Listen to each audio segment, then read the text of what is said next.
Update naman tayo sa lagay ng panahon mula sa ating ka-weather, BNC resident meteorologist Benison Estareja. Benison.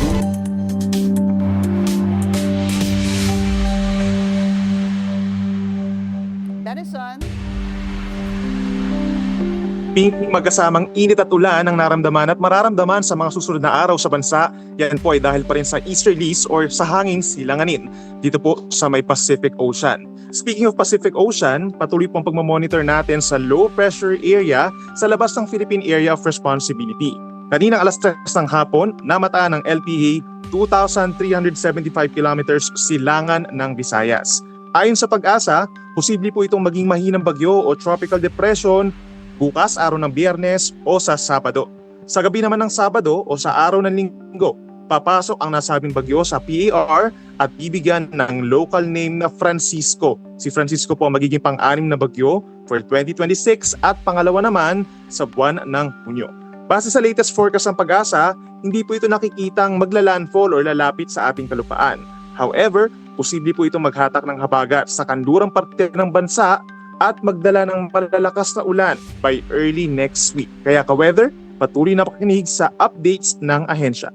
Bukas, June 19, araw ng Biyernes, sa Luzon, umaga at tanghali, may tsansa na po ng light to moderate na ulan sa may Bicol Region, Quezon Province at Laguna dahil yan sa easterlies. Habang ang natitirang bahagi ng Luzon, kabilang ang Metro Manila, generally maaraw po sa umaga at magiging mainit pagsapit ng tanghali.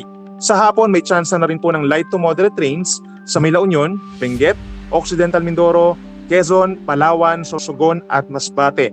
Kaya sa mga nabanggit na lugar, huwag pong kalimutan magbaon ng payong lalo na sa hapon.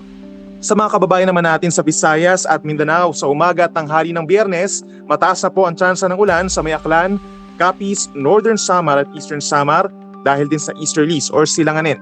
Habang fair or maaraw na panahon pa rin sa umaga sa ibang lugar sa Visayas at Mindanao.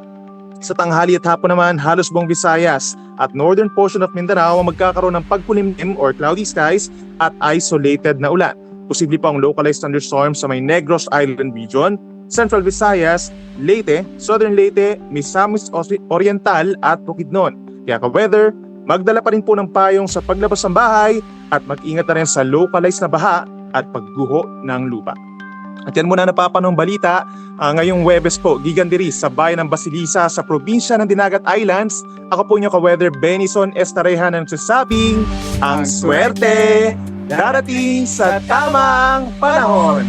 Mag-follow sa aming mga social media accounts at mag-subscribe sa aming YouTube channel para sa pinakahuli at eksklusibong mga balita.